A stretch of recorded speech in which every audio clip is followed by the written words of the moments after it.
We're live. Hello, everyone. Welcome to the new members presentation of February 2021. It's already the end of February. Time flies, and we're happy today to introduce a large number of new members who joined the Blockchain Game Alliance. Before that, a quick word on the Blockchain Game Alliance. If you're not familiar, we are a non-profit organization that's committed to promoting the adoption of blockchain technology within the game industry. We're here to highlight the potential of new ways to create games, publish them, play, build communities, interact with players, monetize with players through the use of non-fungible tokens, DeFi, decentralized gaming, DAOs, and more. We provide an open forum for individuals and companies to share knowledge, to collaborate, to participate in working groups, establish new standards, showcase their product, acquire new users, and generate business opportunities, essentially allowing our members to network, to be involved into research and reporting, representing blockchain game companies in the industry, advocating for blockchain to the wider video game industry. Today, I'd like to give a big thanks to all our sponsors. The family is growing here as well. Thank you to MakerDAO, Ubisoft, Boson Protocol, Algorand, the Coin Tribune, Animoca Brands, Antler Interactive, Arc.io, Galaxy Interactive, Non-Fungible, Chromia, AMD, Matic, OneWay Block, and Mobox for their extra support to the Blockchain Game Alliance. And as I showed, we now have over 170 and maybe probably 180 as we are showing the new member who joined this month, who are part of the BGA with companies from various origin and side of the industry: blockchain games, chain and protocol, press and media, games, developer solution, esports, investors, and more. We run various activities, almost 1 to 2 events a week. So we're keeping ourselves pretty busy at the BGA between interviews, workshop on thematics, new member presentation, various panels across different topics. We had a series this month about DeFi and gaming, or demo day. There will be one actually this week on Friday as well. And we offer also speaking opportunities at various conferences. And without any further ado, today let's give a big welcome to the new members of the BGA, which include Boson Protocol, Non-Fungible, TradeStars, Banbury, GameInfluencer, Crypto Colosseum, Utrust, QUDO, Stater. We'll hear from them. They will each of one of them will have 10 minutes to present what their company is doing in terms of service, game, protocol, and how they are contributing to grow the adoption of blockchain. Here's the agenda for today. So we'll start with Mitchell from Crypto Briefing, followed by Conflux Network with Chris, then VCOIN, John Burris, GameInfluencer with David Ann, Stater with Bogdan, Utrust with Rodrigo, Bonley with Brandon, Quazard Financial Gaming with Paul, Boson Protocol with Justin, Jona, who will present Blockbusters, and finally Jeremy, who will be presenting NFT Genius. A lot of great stuff you will hear, probably discover for the first time, and hopefully be very excited about. So Mitchell, yeah, here you are. Do you want to share with us some slide as well? No, thanks. I'm a little bit of the odd man out here, so I'm just. Crypto Briefing is a media company started in 2017. It started out as a place mostly focused on altcoins, investment memos. Crypto Briefing was a fund initially, and people really liked the research we were putting out about altcoins. For example, Andre Cronje, the founder of Wiron, was also part of that. John Rice, those were all the initial founders of Crypto Briefing. And we kind of grew from there. So we didn't accept advertising. We did not take outside money. And the only way that we were making money at the time was just from giving reviews of companies, giving honest reviews. And this was at a time in 2017, 2018, when everything was just paid. Like companies were just paying their way to exposure and things were pretty dirty. But I'm here to talk about games. So when Ethereum just came out, and in 2017, the first games were very, very rudimentary, and people were, when CryptoKitties hit the scene, people were impressed by being able to just trade collectible cats and breed them. And the cool mechanic there was actually the breeding. So I'm personally a gamer here, and I like to test some of these blockchain games, and I'm impressed by how far the industry has come in terms of developing really cool and interesting game mechanics and themes using the unique aspects of the blockchain. So some of the new capabilities that the blockchain adds to gaming is first the incentivization. So being able to actually put some sort of financial incentive directly into the game and having the users create that can be very powerful. So now people who, for example, like gold farming in World of Warcraft or like item farming in RuneScape, those were big issues for MMORPGs. They were trying to tamp down on real world trading within those games, and they were actually ruining those economies because bots and other types of players were inflating the economies and making it very difficult for real players to actually get the stuff that they needed. Whereas in a blockchain-based game, most of those issues are eliminated because of transaction fees, but they embrace that wholeheartedly. They're trying to make it so that the game actually does have some sort of financial incentive, and you're actually using real world money from the very get-go to play these games. And I predict in the near future, we're going to start seeing people make their livings off of games on the blockchain. So there's going to be the clever game developers are going to find ways to make their games so addicting that people who spend enough time in them will be able to make a small living. And you already see some of that happening with Axie Infinities and Gods Unchained, where the very good players of these games are able to make a decent amount of money participating in them.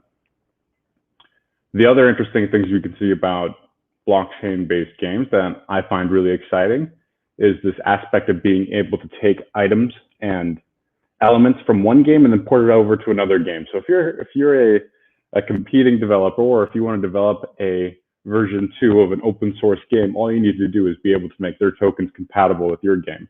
So that can also lead to some very, very interesting scenarios for both competition and for making like sequels, prequels to some of these games.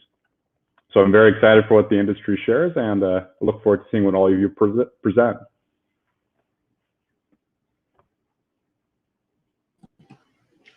Cool. Perfect. Great timing, short, concise, very precise. Thanks for also highlighting what you want to achieve in the gaming sector. So is there any question from our audience today? If we have time, we can take some question. If not, we'll just move on to the next presenter. Well, I want to ask all of you, what do you think are the most interesting things that blockchain can enable with gaming that you haven't been able to do before? I listed 2 things that I thought could be interesting, but I want to get your expert opinions on it.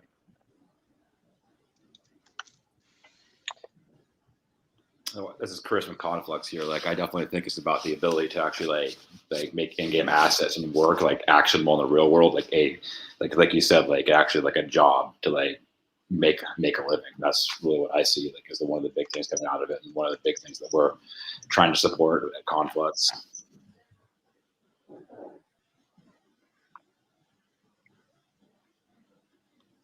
Thanks, Chris. Anyone? One more reply from all the other speakers? It's getting an interactive dialogue. We have 1 more minute for it, if you like.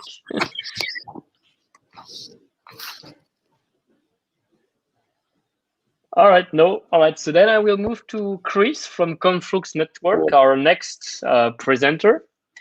Thank you again, Mitchell, and welcome to the BGA. Thank you. See you next time, Mitchell. Thanks again for presenting with us. Chris, it's a pleasure to have you. Thank you so much. Like, I'm sharing my screen here. I got a deck. I hope you all can see it here. Perfect. Okay, loading that. So I'm assuming you guys can see it, correct? That's correct. The stage is yours.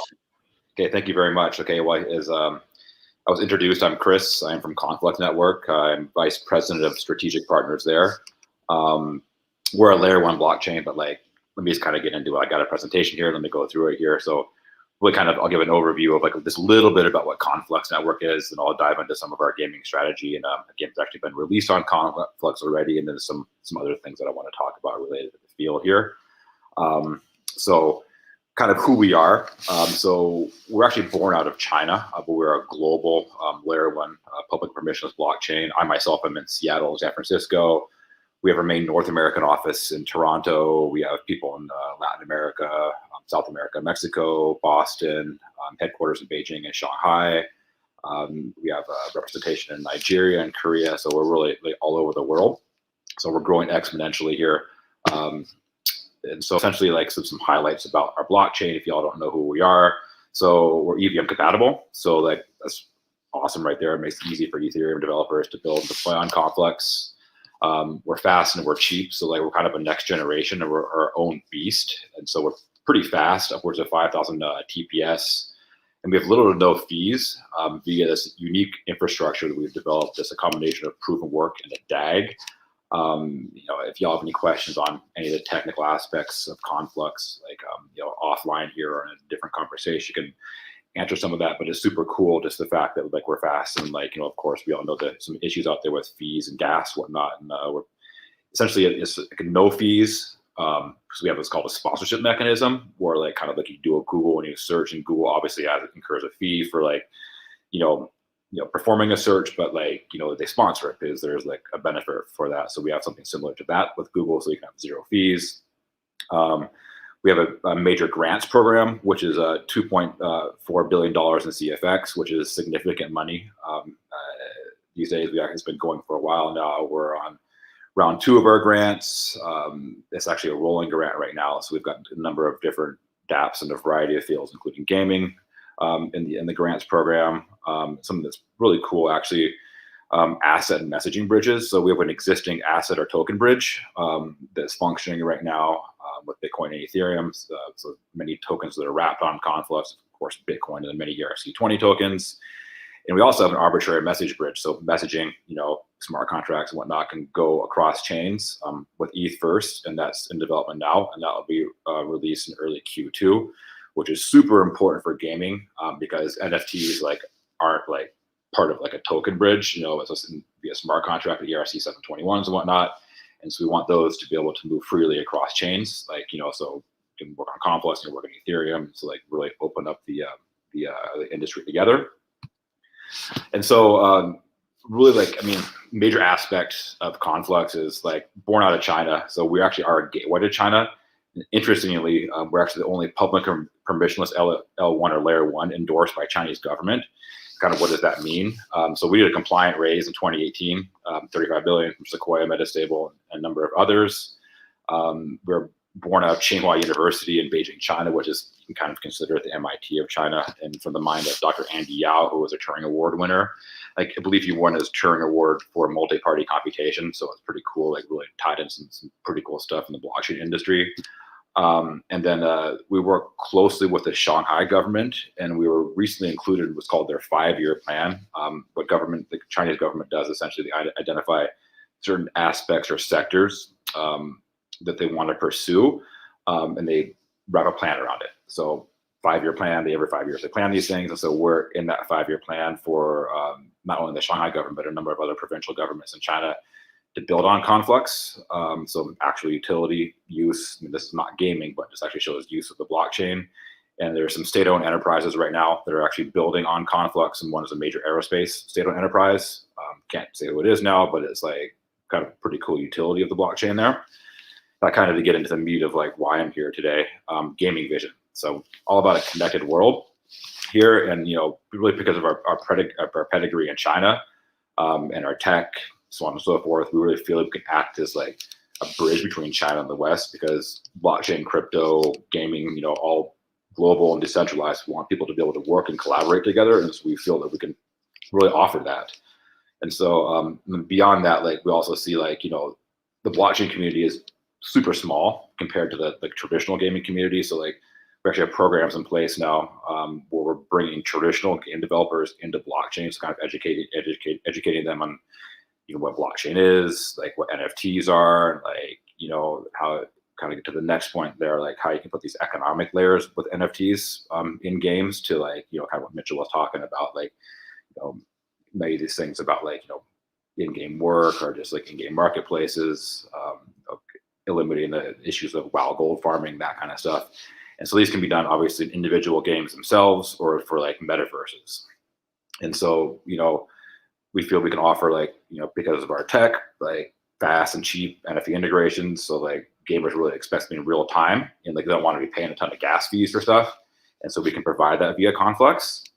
And then again, to the point like that I brought up before is like, we want like to make, gaming assets. So what you do like earn or like build or like buy whatever in game and time spent in that game actually actionable in the real world. And of course, we want the creation of a global metaverse of all these interconnected cool things together. So that's, again, like, talking about the real world here, but like we can help people connect to the Chinese market, really tailor an experience. People can like collaborate and work together. It's like we're all global here. So we actually released a game on Conflux. I shouldn't say we as Conflux did, but one of our partners who was called Moon Gaming. And so they released a game on Conflux. So it's considered, it's like a DeFi plus NFT plus RPG game. And so like it has some of the pedigree of a little bit of CryptoKitties, but like, it's like just dinosaur based. So these dinosaurs that you see on the slides here are like some of these like dinosaurs, these con dragons within the game, essentially. And so you can outfit them, you can build them up, you can team up with other people, you go out on adventures, and you can battle, and you can catch more, and you can train them and outfit them again. But with the DeFi aspect, which is super cool, so you can actually stake these things like via like some of our partner ecosystems. So you can actually really kind of brings DeFi into it. So again, making things actionable in the real world. Contract is currently in beta, got 25,000 transactions. We have people spend about $20,000, and there's about 2,000 unique users. And I have a link here. I don't know if I can share this deck afterwards, but if people speak Chinese, but it's only in Chinese now, being translated in English, like y'all can check it out. So it's pretty cool there. So we also have gaming tool sets. So these tool sets like will be released next quarter, which were actually used to build Condragon.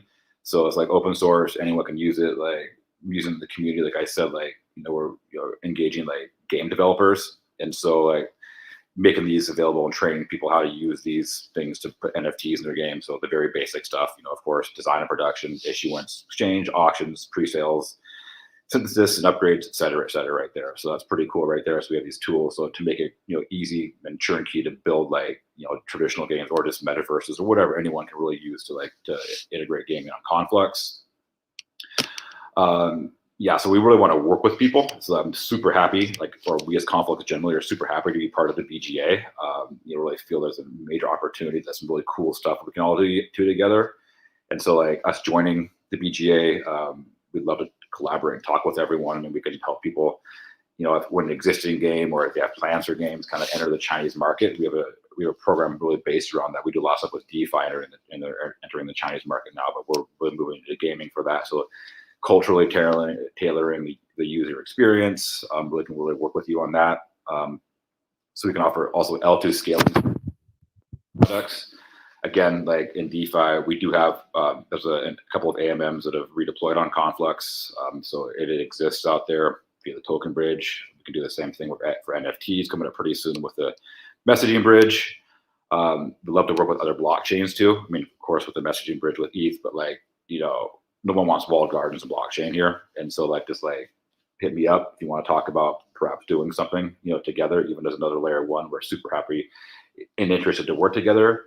And then re-mentioning again, our grants program. So a lot of these grants are available for gaming. And so if you got a good plan, can definitely let everyone know. We have a link to the webpage for grant applications. Pretty straightforward, streamlined process. A lot of interaction there, and then perhaps we can get you up and running with the next grant from Conflux. So that's pretty much it right there. I mean, I have my contact info here. Again, I hope I can share this deck perhaps, or y'all can hit me up through the BGA. But here's my info. I can kind of leave it on the screen for a second if you want to copy anything down, and hit me up anytime.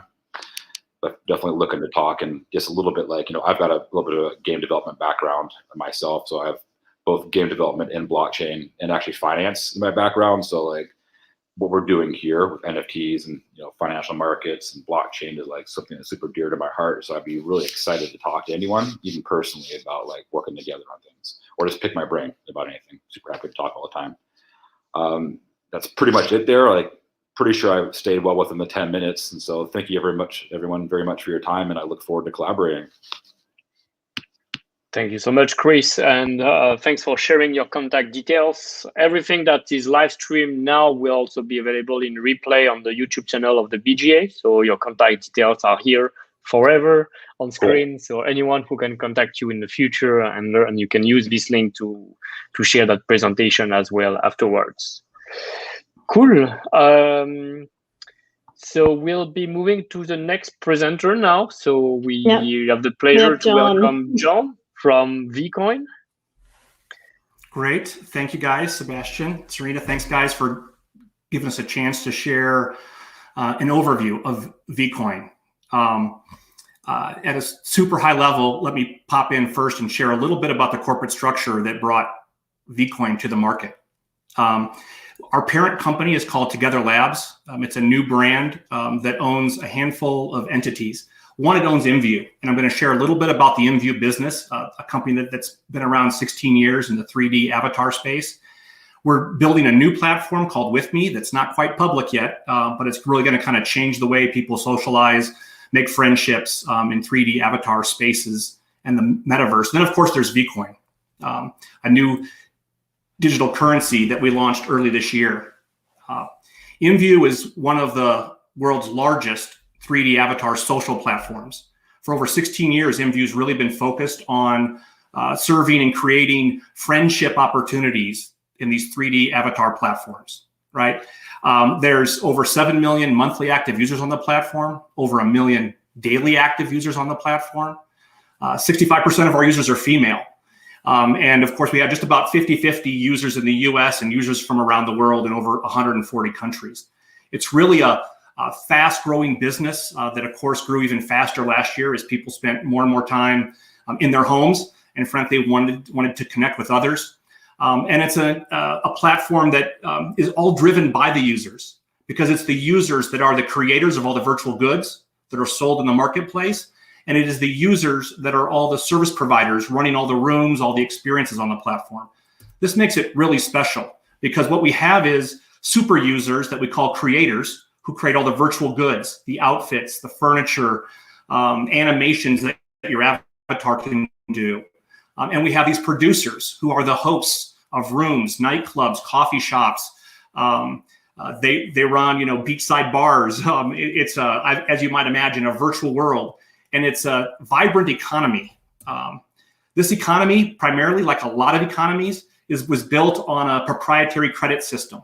Right. So at InView, the credits are called credits. At Roblox, they might be Robux or V-Bucks over at Fortnite. These proprietary credit systems did allow people to pay each other, do things on platform, and create this vibrant economy. Right. 14 billion credits are changing hands every month. There's millions and millions of transactions, either buying virtual goods or gifts between each other on the platform. But there's also a gap with this. Right. And this is kind of the buildup to why we launched VCOIN and what VCOIN does in the marketplace. The gap is that these closed proprietary systems, right, that we see across the traditional gaming space really don't create a way for most users to earn real value, right? I don't mean in-game value, but I mean real value, right? And the earlier comments today and by some of the earlier speakers hit at this, right? So whether it's a digital currency that can drive revenue and real value for users, or it's NFTs and real assets that people can own and trade and spend and kind of generate income around. There's a real opportunity here with blockchain and gaming for users to really, for the first time across a wide base of users, make real money. We talk about this too around that there's few people in the marketplace that are supporting peer-to-peer payments. There's really nobody enabling what we call a service marketplace.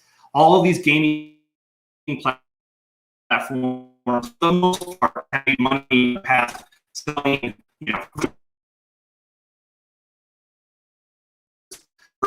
a gaming platform might sell a skin or a new weapon, right, or access to a new level.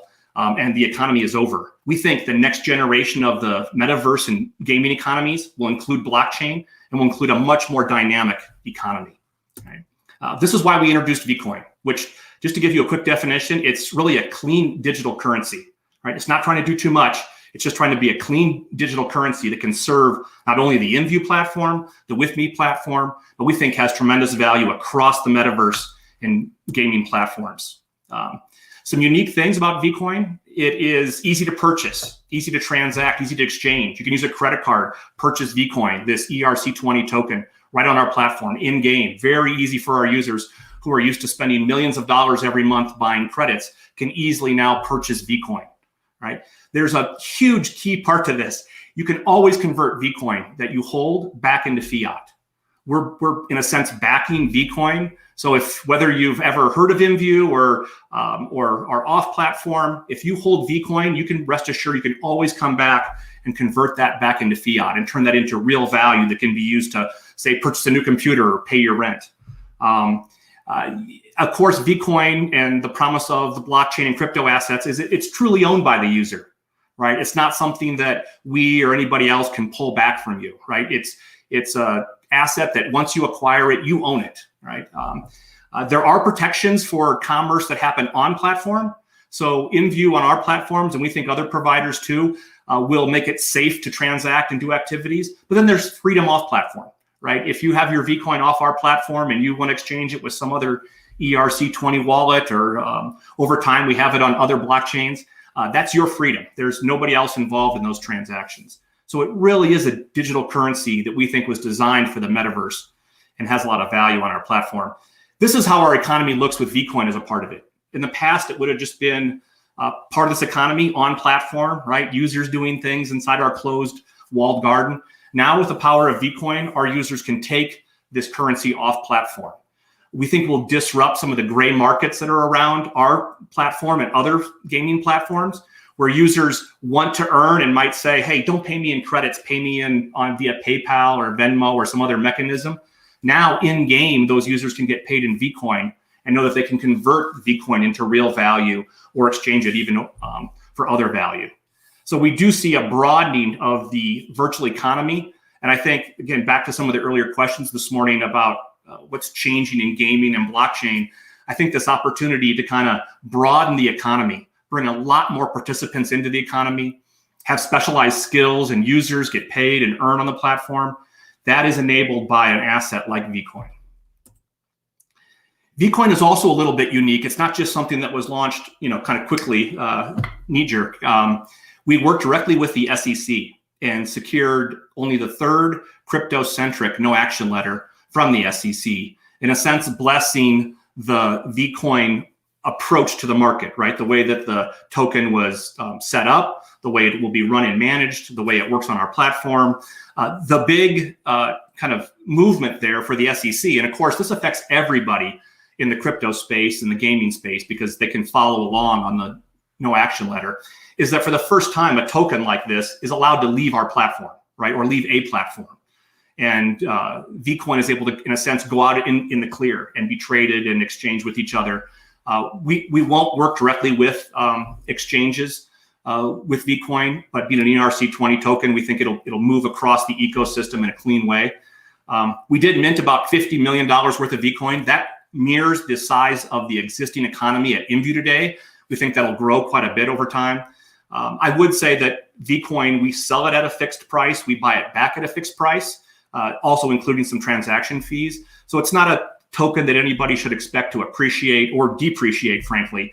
Again, it was meant to be a digital currency for the metaverse and these gaming platforms.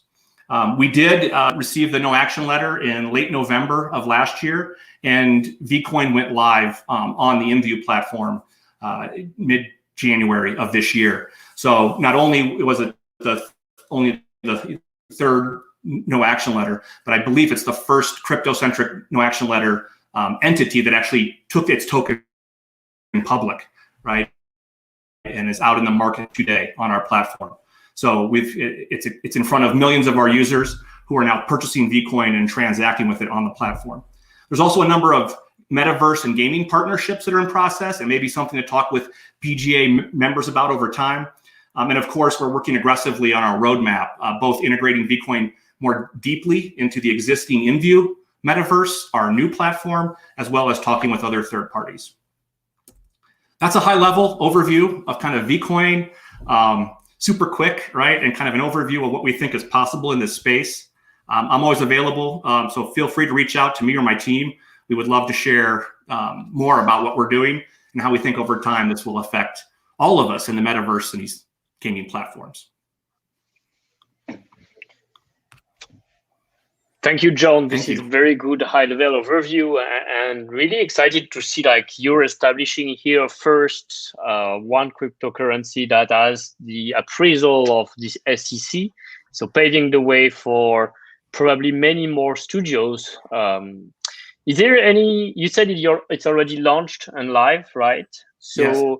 Can you share any data on like how it has spread amongst the existing community of EMVU platform users, and to tell us about adoption a little bit? Sure. And I think it's important. It's a great question because there's so many, or there's lots of plays in the space that haven't necessarily been launched in large existing metaverses or gaming platforms. So to us, one of the key metrics or one of the key goals is, can we be one of the largest crypto economies in the space, right? In the world, if you will, right? Just because we have so many active users already in a vibrant economy. I'd say there's already tens of thousands of live wallets on our platform. Again, we make it super easy for users to adopt, and users are starting to transact in VCOIN. We have hundreds of our users are starting to post, if you will, like their service offerings. Hey, I can help you design your room. Hey, I can help you customize your avatar. Hey, I'm running a talent show, and I'm going to model all my new virtual goods that I created. So we're starting to see almost a Craigslist-like list of all the services that people can offer. So we're starting to see, I think, the early flywheel start to move around driving this new economy. And sometimes internally, just real quick, we do talk about the goods economy at InView, and a lot of gaming platforms is well established, right? It's been cooking. It's been part of our ecosystem for 10 plus years. What we're really starting to start up is this service economy, or the peer-to-peer economy, that we know kind of lives in and around gaming platforms. And so we're super excited about that, Sebastien. So thanks for asking. Really cool. And we'd love to continue hearing forward about VCOIN and how it keeps spreading around and develop an economy of creators, content producers, and etc. Thank you, John.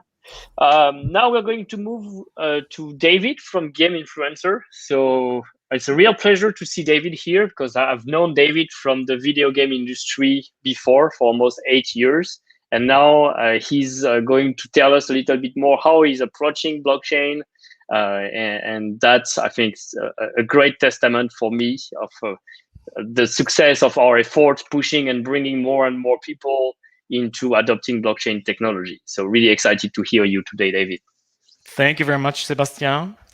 And also thank you very much, BGA, for the opportunity to present GameInfluencer.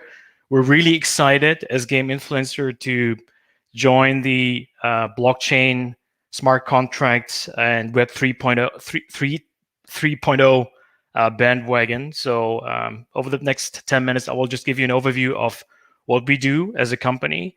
So first, our mission since 2016 is we want to be the gateway to 3 billion video gamers for you. Our core business is essentially an influencer and talent agency. So we work with global clients to address gamer audiences to them via influencers and our exclusive talents. And we have been doing this for the past 4 years, and we discovered that there is something that we can provide in a more automized fashion. So we are actually in the process of developing a new platform. It will be live on GameInfluencer.io, and it will be a content syndication platform for organic influencer content, which means advertisers can reach out to influencers and commission them or ask them to produce organic creator content, which they then use for the purpose of performance and paid media advertising. And all that is going to be settled and paid in the blockchain. About the solution, I will speak in a minute. So this is just an overview of the key members of our team. So we're super international. We're headquartered in Munich, have been founded in 2016. We have members from England, UK, Taiwan, Scotland, India, Germany, of course, Brazil, and Colombia. And over the past 4 years, as an agency, we have worked with over 200 clients. Most of them are endemic brands, so gaming brands, but also a lot of non-endemic brands who are trying to reach out to gamer audiences globally via YouTube, TikTok, Instagram, and Twitch and Facebook. And so we collaborated with over 10,000 gaming influencers, and we generated over 500 million video views via the creative campaigns that we have provided to our clients. We operate globally in North America, EU, Latin America, and we also do campaigns in Japan and Korea. We also have a talent management agency business. These are 16 roughly of our exclusive talents that we manage. Some of them are on YouTube, some of them are on Twitch. Most of them are mobile gamers. We also have cosplay, anime talents in North America and Germany, as well as in Europe elsewhere.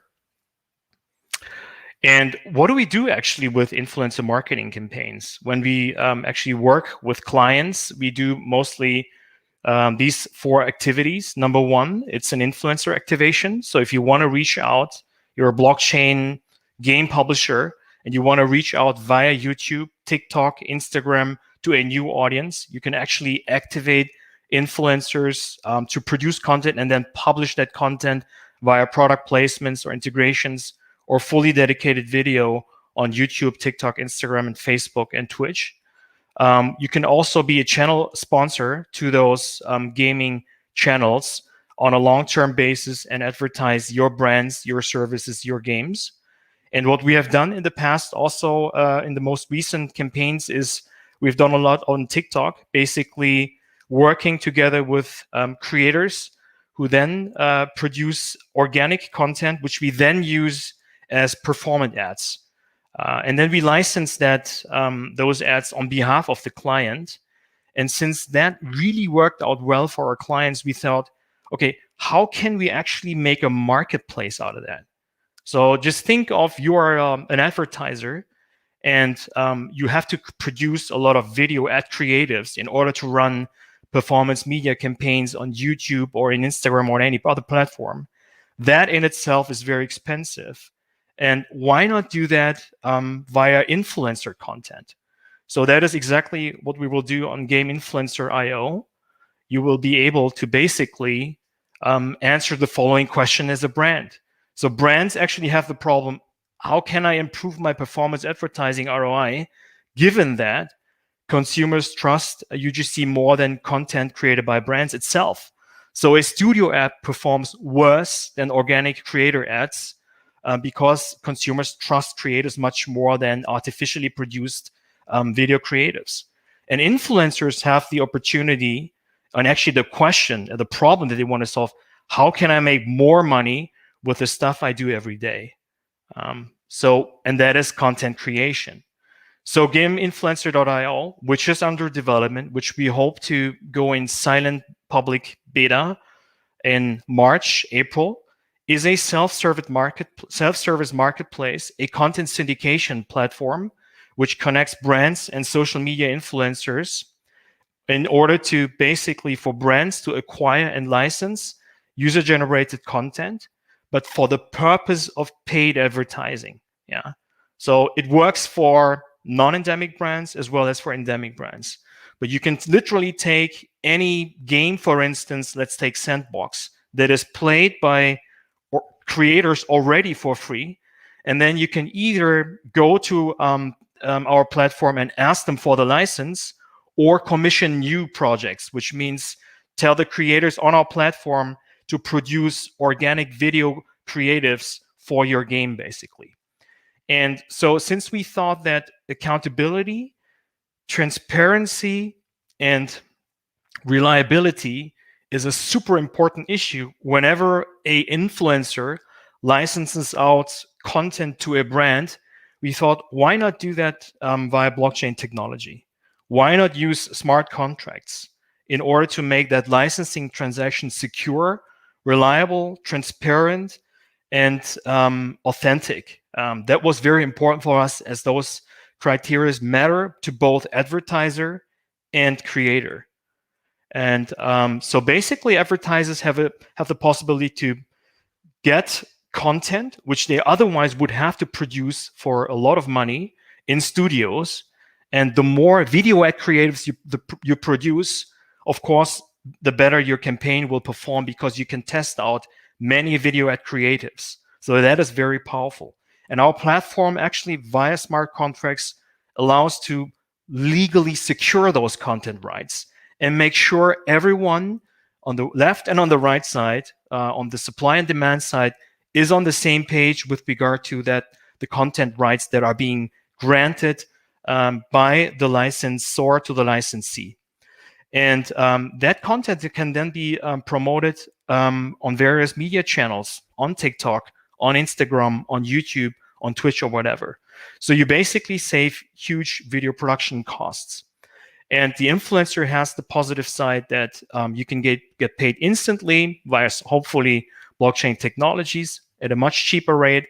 And you can actually also monetize existing content that you have already produced, because some advertiser might find you via GameInfluencer.io and actually license that content in order to use as a net creative. So this is just a snapshot of the UI that we're doing. I'm just going to skip that, because in 3 days, I'm going to talk more about the product demo itself. This is my last slide. So use cases we see. We're actually new to the blockchain field. We're not experts.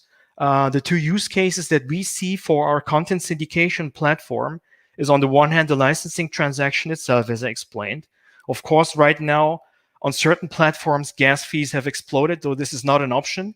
But we need better solutions here. And I'm really happy to discuss and actually be educated and learn how we can actually optimize that.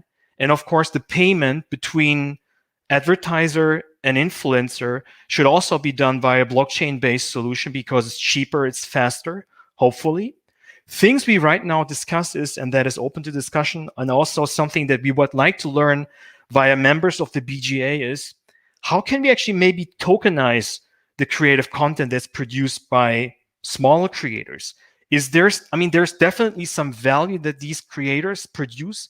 Especially over the past 4 years, we have found that micro-influencers provide huge value in terms of quality content for brands. And the big ones are super expensive, but the smaller ones provide huge quality and a strong conversion funnel. And another thing that we want to discuss is also, even if we have that licensing transaction between advertiser and influencer, and there is a smart contract, digital rights management is still not an easy thing to be tracked. So these are two issues that we still kind of are basically in discussion. And with that, this is my email. If anyone would like to discuss that with me, we're still looking for solution partners that help us with the blockchain part. We're very strong on the Web 2.0 part with regard to the marketplace production, but with anything else, we definitely need help and exchange and discussion. So I'm very much excited to be part of BGA and look forward to discussions of today and also going forward. Thank you very much. Thank you, David. So definitely a lot of follow-up you'll be able to do with some of the members of the Blockchain Game Alliance about, we run some panels about various options and alternative to the Ethereum network, where you can have NFTs and other transactions at a lower cost, but also other benefits. So definitely you can, we will connect you to those. One thing also that you're highlighting here is like, what's the benefit in the creator economy to tokenize the data, to tokenize influence and monetize it. Those are interesting topics that we'll encourage some conversation about, and probably even create a specific panel onto. So we'll think about it and run an activity around it soon. Very cool. And you will be presenting in 3 days as well. So everyone will get a chance to see the live demo of the product on Friday. We will announce the event very soon. Without any further ado, without any further ado, let's welcome Bogdan from Stater. Thank you, guys. Hello. Thanks for having me today. Can you see my screen? Okay, that's perfect. So hello, guys. My name is Bogdan. I'm the co-founder and CEO at Stater. And at Stater, we are building an open source peer-to-peer lending platform for NFT assets that will help users unlock and leverage the value of their NFTs without losing ownership. So we started this idea at the beginning of 2020 because we mainly saw the potential that the NFT market has. And we also saw that no one was doing it. And we think that lending with NFTs will be like a no-brainer in the future, especially as the market grows.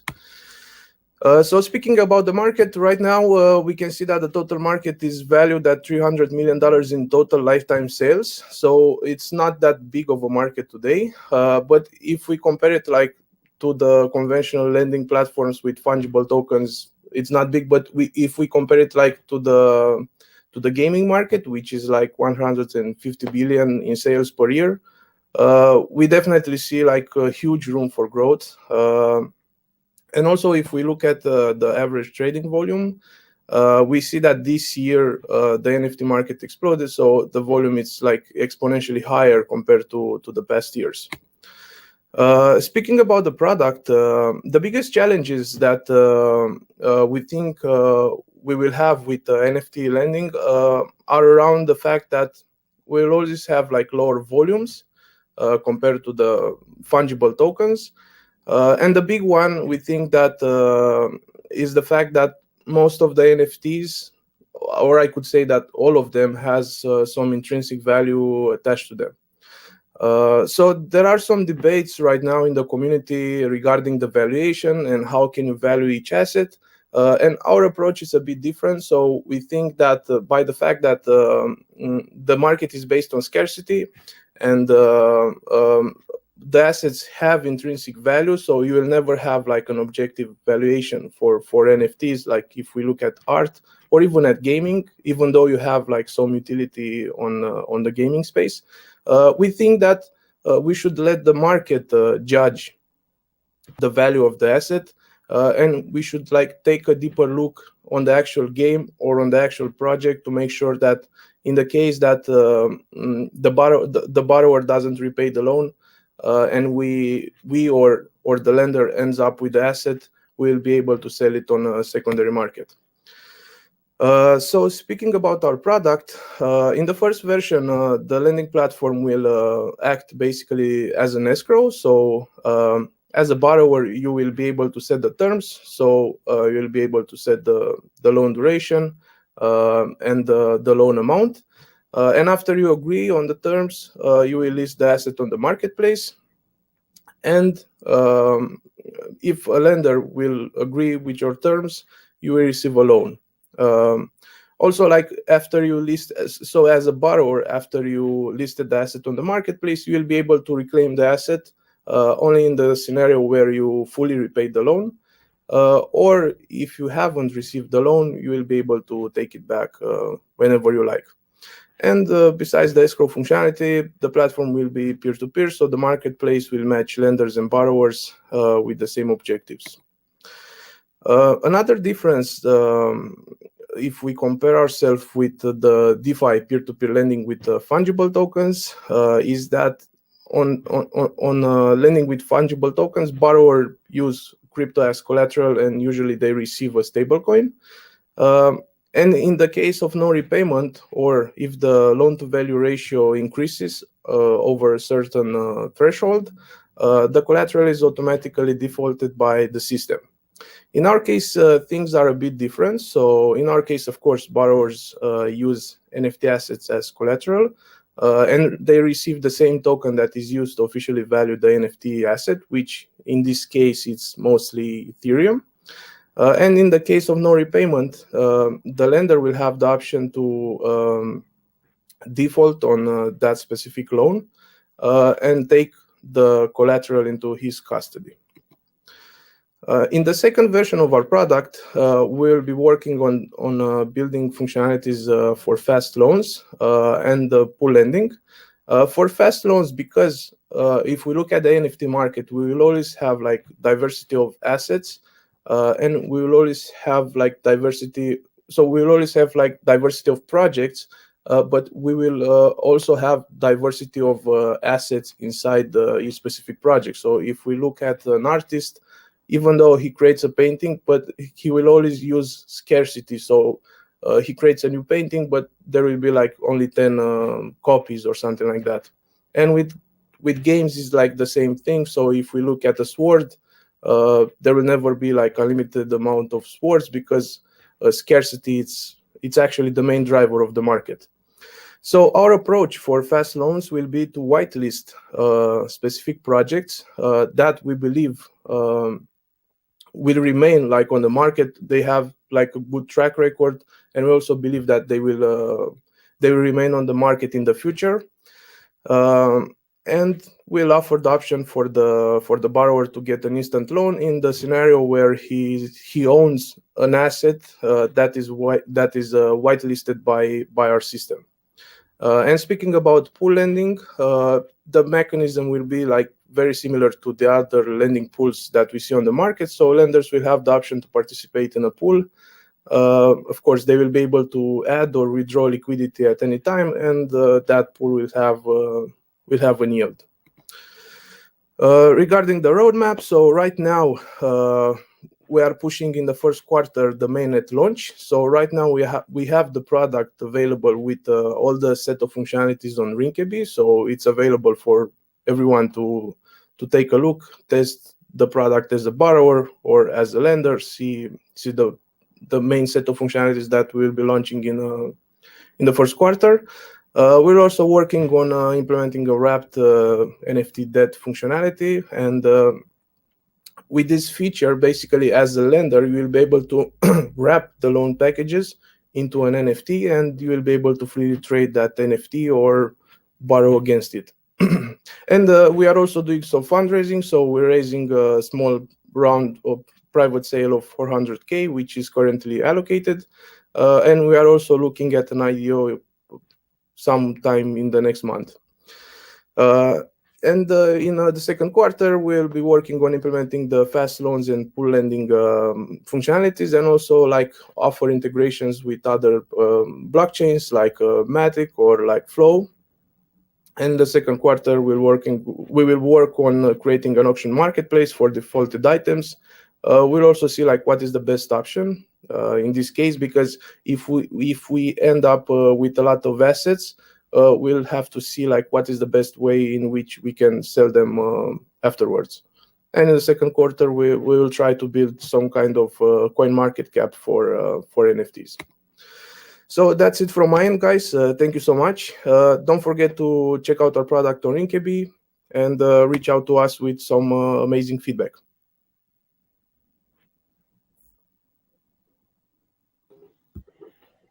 Thank you so much for your presentation. It was very clear, and yeah, it was great. We have Sebastien as well back on screen. Excellent. You mentioned you already had a few projects that you use and have good. Can you maybe name them? Like, what are the most popular projects people are actually putting their NFT for collaterals for loans? Well, we are right now on Rinkeby, so we haven't launched on mainnet, but we will analyze. Like, for example, if we look at art, we see that Beeple, it's like one of the most famous artists. So the question is like, will his brand name be there in 2 years from now or not, right? And at games, it's the same thing. So we'll try to analyze the games as good as possible, and focus mostly on the games or on the artist, and not that much on the actual asset or on the asset valuation. Makes sense. Yeah. Good.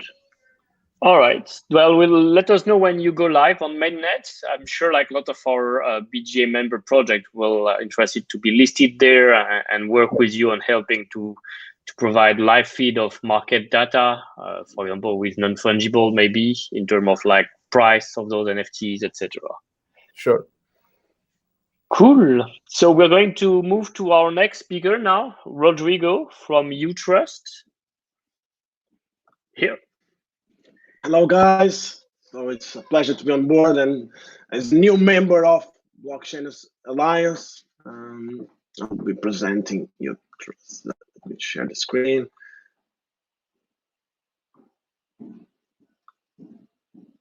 Can you see it? Okay. So Utrust. I would like to call it the payment solution for the money of tomorrow.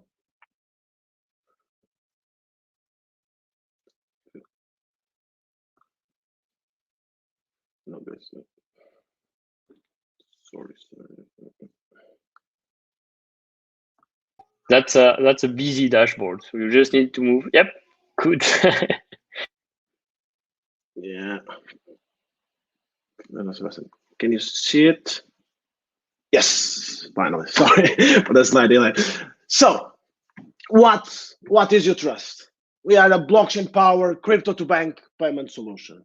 We allow businesses to start accepting multi-cryptocurrencies from their buyers and from their users, while settling in the bank in euros, dollars, British pounds, or in stable coins directly to the wallet of your preference.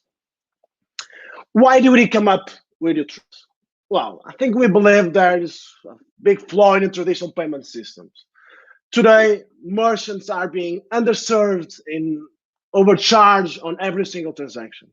And I think the problem is even worse when you talk about international payments.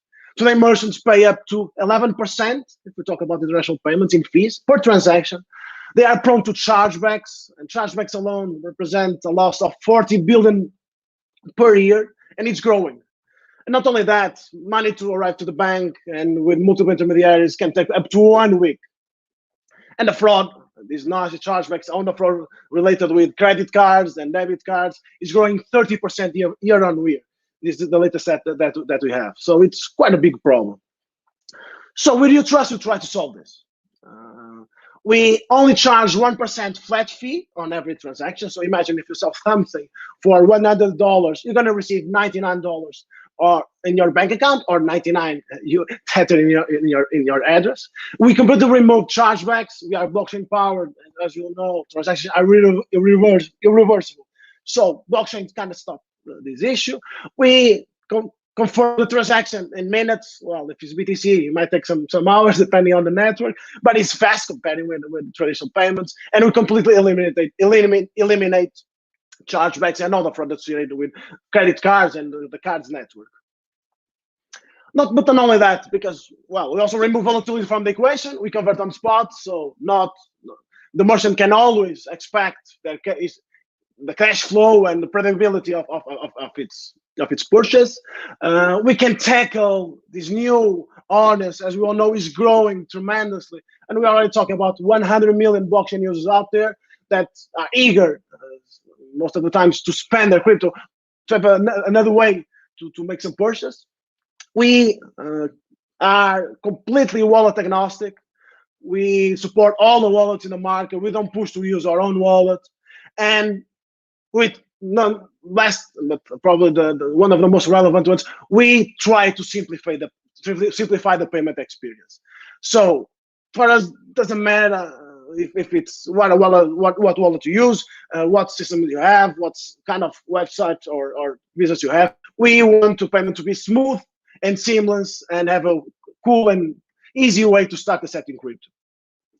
Not only that, you can include Utrust in the checkout or a mechanism to top up, but you also can use Utrust for your B2B payments. If you want to if you want to receive payments, you can easily log on to our platform, request a payment link, and send it to email, WhatsApp, Telegram, and so on, and receive, again, dollars, euros, or British pounds in the bank account. Simple as that. Business as usual, like we usually like to call by accepting crypto. In terms of integration, free of charge, it's just simple API integration. Also support the most e-commerce plugins and e-commerce extensions. In some minutes, you can have Utrust running And one thing that we're quite proud of is our support team. Our average reply time is 10 minutes, and usually you solve a ticket in less than 1 hour. So always there to support if anything happens. You can ping us, and we always there, both for your users and both for the merchant itself. We have more than 500 clients from across several industries and verticals, and it's quite important for us. The gaming vertical is top 3 for us, together with electronics and travel.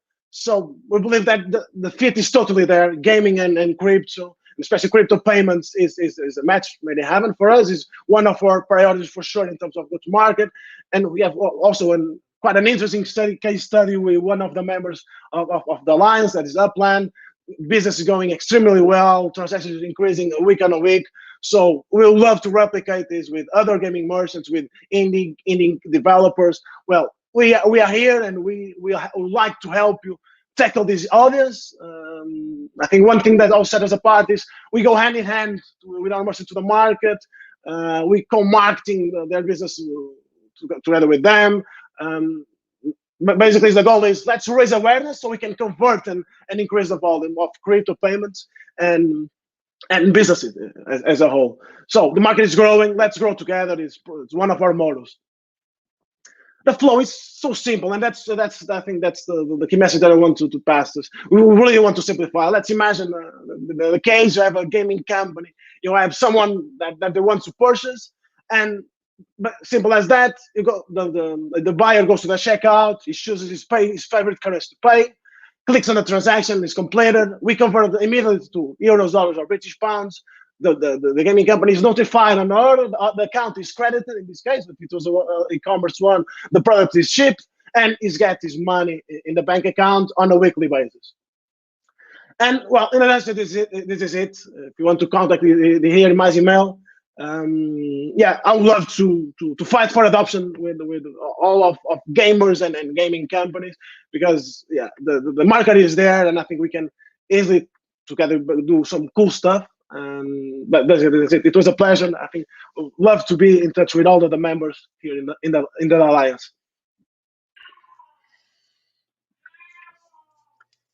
Thank you, Rodrigo. Thank you. It's a great presentation, a lot of energy into it. So we hope that indeed the Utrust payment solution will be helping several of the BGA members to actually onboard users and facilitate payment and transactions. So I don't see any specific question from the audience, so we'll keep going on the agenda. And our next speaker now will be Bogdan from Banbury. So, hey, Bogdan, how are you today? You're muted.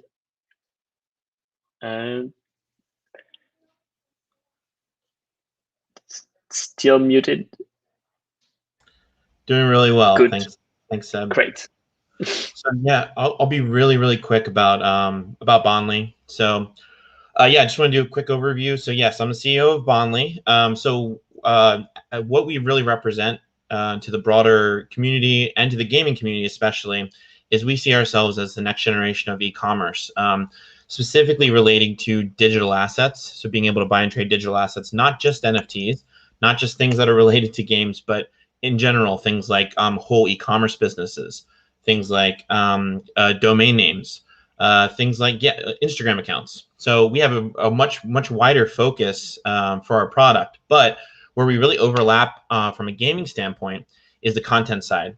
So we have a really strong content strategy around our own games that we've created and games that we're creating with the licensing deals that we're working with. So we're working with a lot of different creators on creating content that are being brought into the digital asset and NFT space. And what we're doing is working with them to gamify the different promotions that they're doing. So I just wanted to take most of the time today to talk about actually talk about some of the deals that we're doing, some of the games that we're working on. So yeah, so this is just an overview of us. But yes, we're also another e-commerce platform, very much in the line with Stripe and PayPal. But we have things like seamless escrow, so being able to hold funds within the smart contract between buyer and seller. Recurring payments is something that's very difficult in crypto right now, is when you have a situation where you need to do recurring payments. And then payment protection, which is I think is a very new concept. It sort of works as like an insurance plan between you and the seller, that they need to deliver basically what they're promising in terms of the goods. So I want to then just quickly move on to some of the games we're actually working on related to the content. So what we've decided to do is, like, the best way to demonstrate how the technology is working is to actually create our own content related to it. So what we've done is we've created what we call the Bonley collectible card game, which is a collectible card game in itself, but it's also an anime. It's also a manga. There's a light novel that's being created around it, and there's also a fighting game that's being created around these characters. So what we decided to do was, how could we create something that was similar to to this guy, right? This the fire lizard here, and that would sort of stand the test of time. Oh wait, yeah. So the Charizard here. So how could we build a card game that would also represent a VIP program within the Bonley ecosystem? So people who loved our products, how could we do that in an NFT format, and then also like reward the people who are using our products, right? So that's how this came out, and this is the original sort of genesis of this. We were planning on doing this with other major brands that we already had signed with, but we decided to do this for ourselves as a way to demonstrate how it can be done. So yeah, at this point, we've had, we've had amazing revenue numbers, amazing adoption. We've have over 2,000 different single cards, and for representing 24 characters across a connected universe of characters. And yeah, we have music that's being created for it. We have a manga, we have an anime, so actual content that's going to intersect with the characters that were created on our cards. So so by doing this and actually sort of proving out the revenue model and proving that there's a massive latent demand for this type of content, what we were able to do is close some pretty significant brand deals. So the first one that I'll talk about is relating to Logan Paul. So massive YouTuber, been in the space. He really changed how the world thinks about blogging and vlogging, right? So what we're doing with him is we're working on creating his own collectible card game based on sort of the principles that we decided with ours. So making it entirely digital, making it something that constantly rewards his fans for being involved in his brand. And yeah, we had the first sale last week, and we did over 1.2 million in sales in the first 30 minutes. So we think that this is just starting to ramp up with these massive brand deals, and we're really excited to where the content and the strategy of all this is heading. And I think this is just a first of many stories that we're going to be hearing about soon. So the other one I want to talk about that's also in gaming specifically is the brand that we're working with very closely called Polka Pets. So again, to reference the fire lizard guy, so what we wanted to do is we saw working with this Doug Ferguson, who worked for Pokemon for 15 years, and the rest of the Polka Pets team. We worked with them to discover this opportunity that we said, well, monster collectible games, super fun. How can we turn it into also something that would be educational, that also could get other brands involved? And how could we really build a brand that could go like head to head with a Pokemon company brand? So the idea there is we would create monsters, and each monster actually represents a different project using the Polkadot blockchain, including ours, where that's our home base. So the idea here is that we create monsters that within the game itself, they're just normal characters, but they have moves, they have elements of their character design that represent specialties of their blockchain project. So this is a massive branding opportunity for these blockchain companies to actually promote themselves, but not in a very overt way. It's more like just being able to understand things relating to their products and how their products work without having to be too overt in how you're doing the education. So we see this not only just being something that ends up being really popular in the blockchain space, but it actually has a much, much broader appeal with the RPG, with the fighting game, and with the anime properties that are coming out relating to this brand. So we're really excited to join the Blockchain Gaming Alliance to talk more about this, to work with other games that are here, and having things like crossovers. So having Logan Paul and Polka Pets in your game and the other brand games that are here, and vice versa. Like, we're looking for opportunities to collaborate more and just move this whole space forward.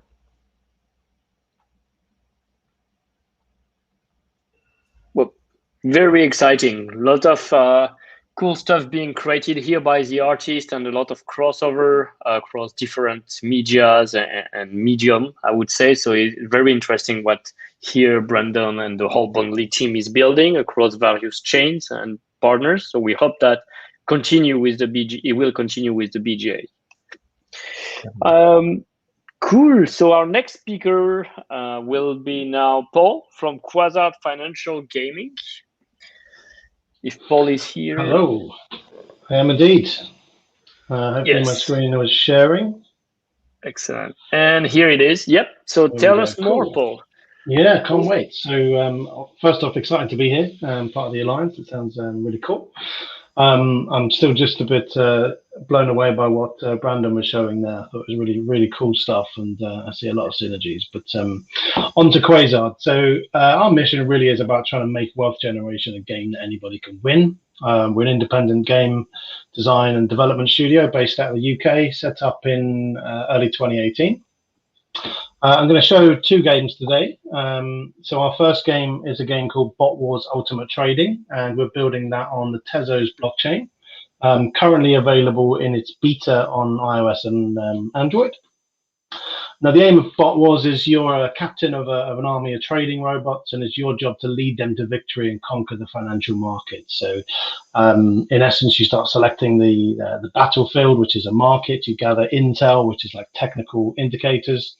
You configure your robot, which is all the things like order types, leverages, safeties, that kind of stuff. And we've kind of gamified the whole experience. There's a lot of kind of like education based in the game mode, and then you deploy it into battle. If you win the trade, you score points in a nutshell. There's various game modes in Bot Wars, such as the Battle Arena, which takes the same fundamental kind of game structure, but it allows the players to create their own rules. So you can configure a battle with, you choose how much stakes you want to do or wager. You choose which markets you can play, how long you want to play it for, which kind of leverages or ammo, as we call it in the game, you can use, and then invite either your personal friends, or you can do like an open to anybody kind of battle. It's zero sum, so winner takes all. At the end of the battle arena. We've also got things like trading quizzes in there. So again, it layers up lots of financial education, but in a quite a fun way. So it allows players to sort of test their knowledge and their skills that they are learning through play. And there's other mini games in there, such as Candle Clash, which is again a zero-sum trading game where you go head-to-head with other players. You battle it out over every single candle at a very fast time frame.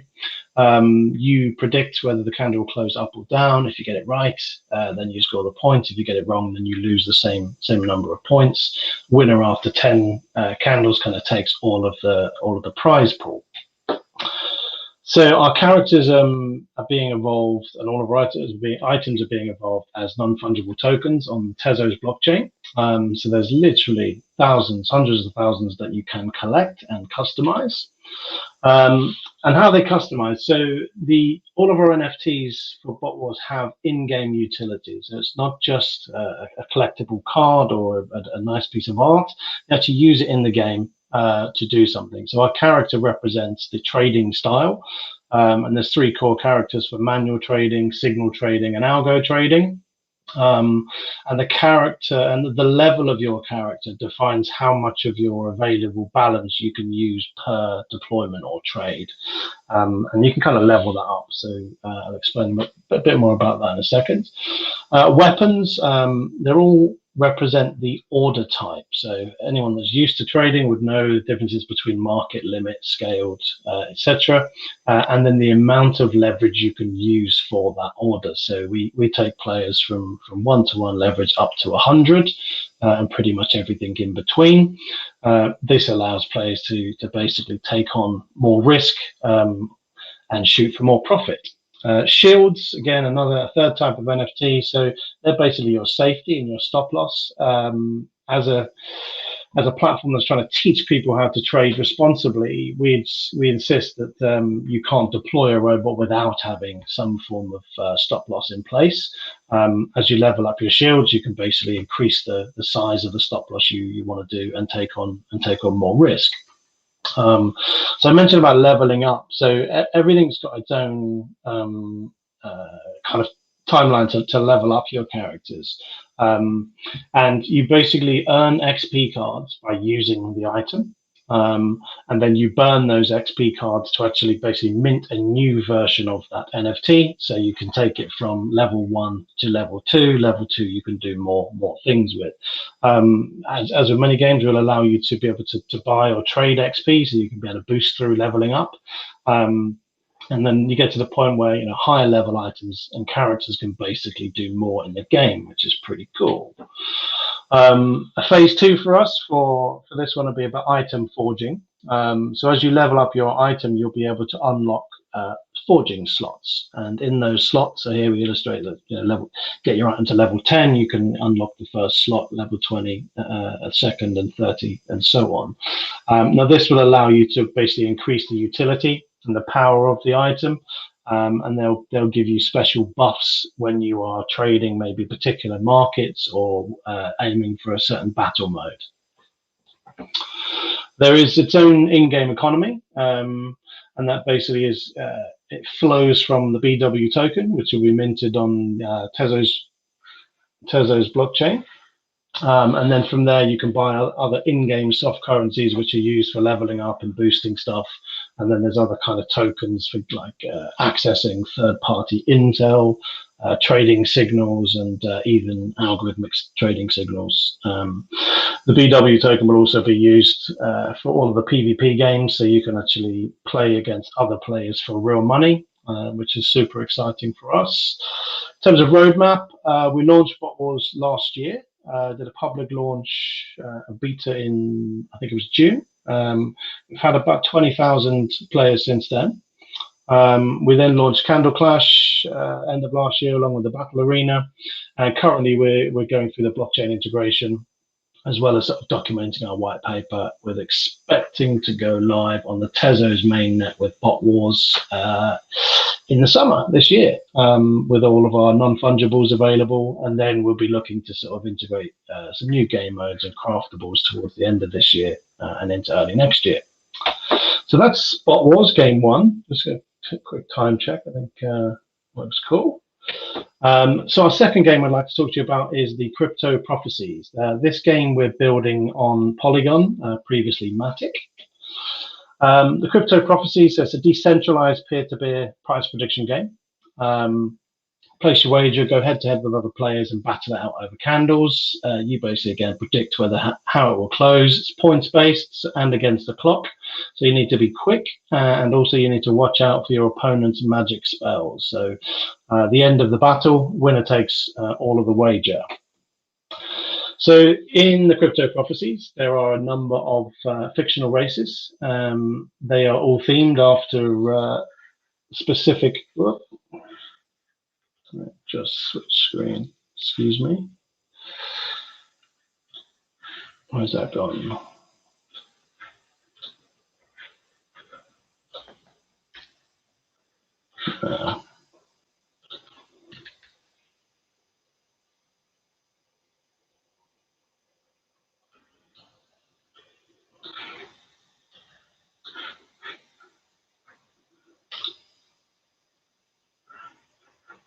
There we go, bear with me 1 sec.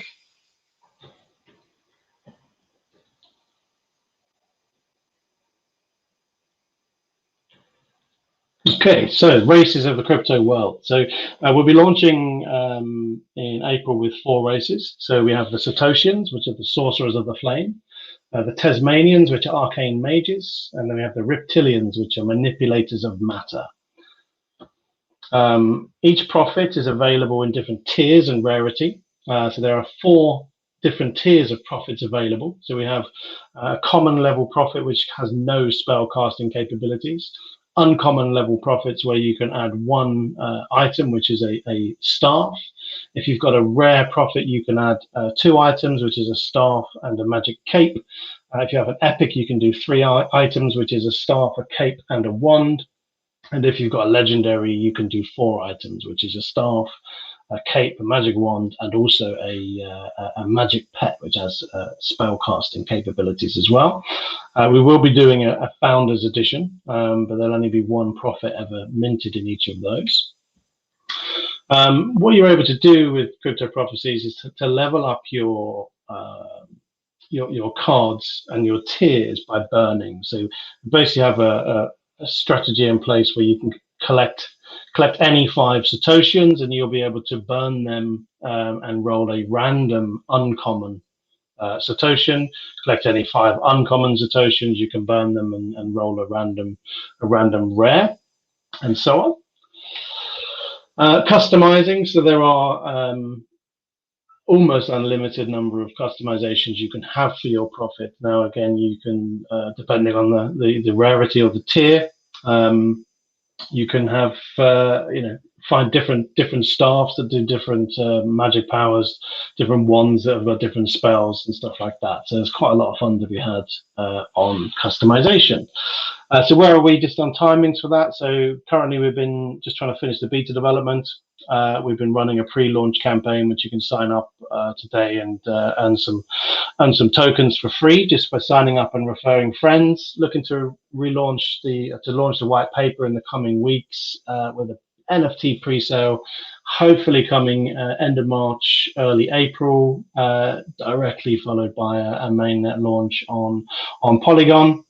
And then we'll be adding daily prizes. So every time every battle that you play in the game, you will earn tickets for a probabilistic daily prize. So that's quite an exciting step for us in Q2. And then we'll be launching a staking mechanic as well. And then we've got some really exciting other battle modes coming, like a battle royale mode, which basically is the last profit standing wins all of the prize. So super fun times ahead for us. You can check out a little bit more at the cryptoprophecies.com. Thank you.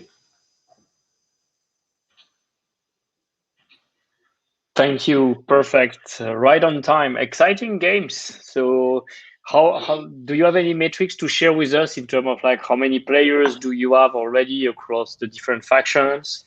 Mm-hmm.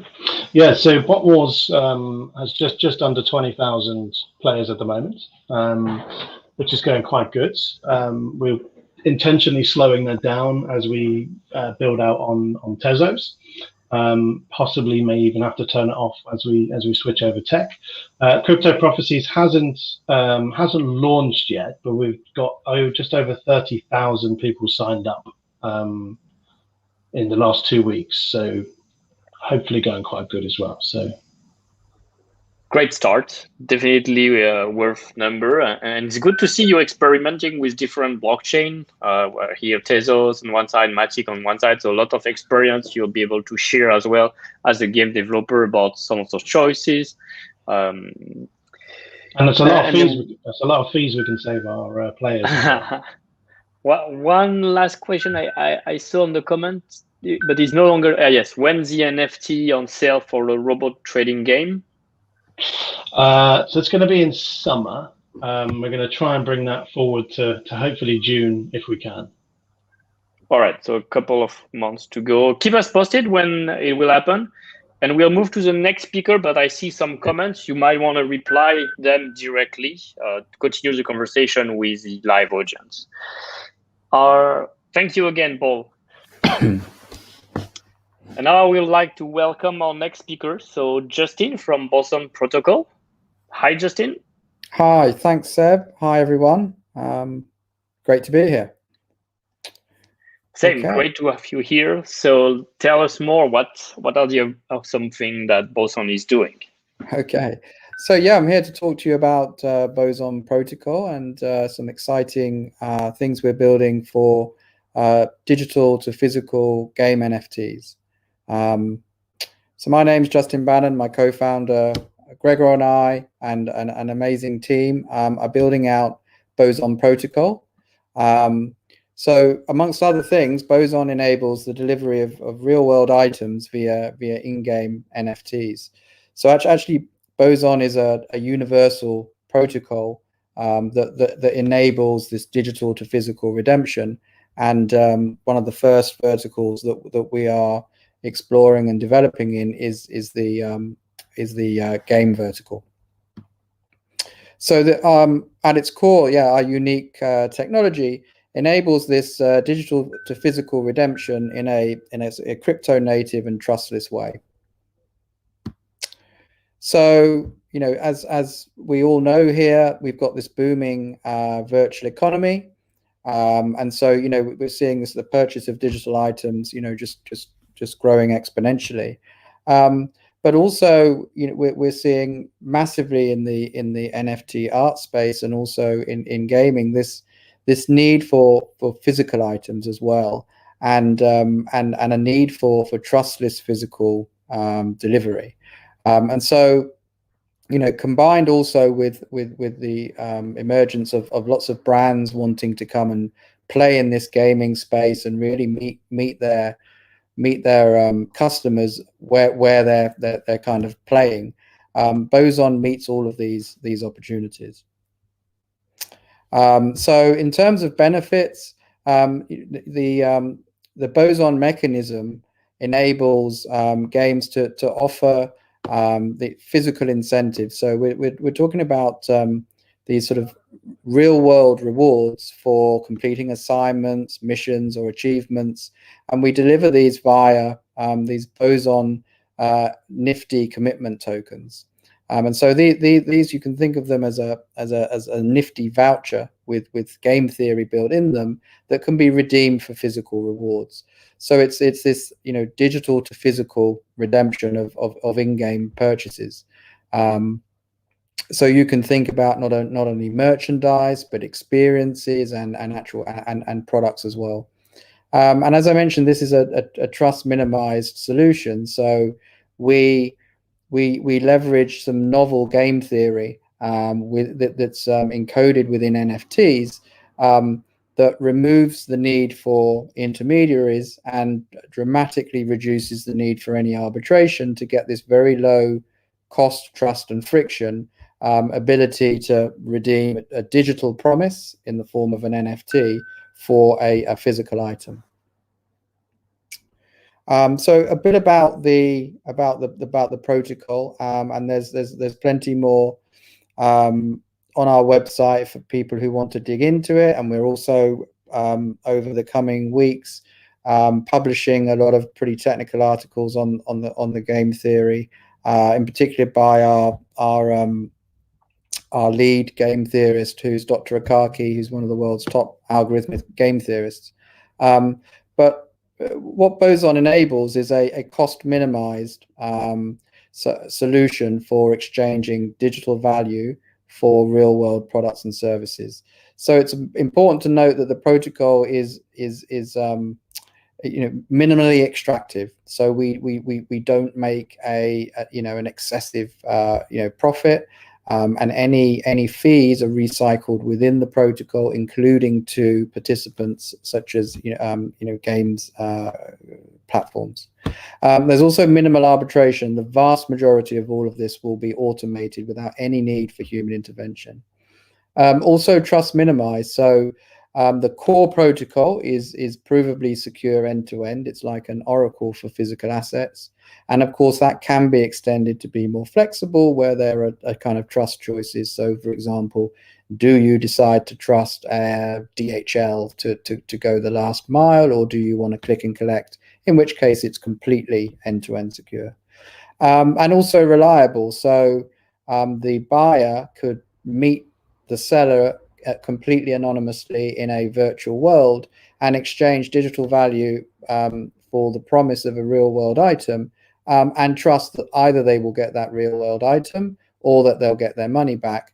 And more than that, that they also have, they know that the seller has a financial commitment to actually deliver that item. So the reversibility and quality is controlled as well.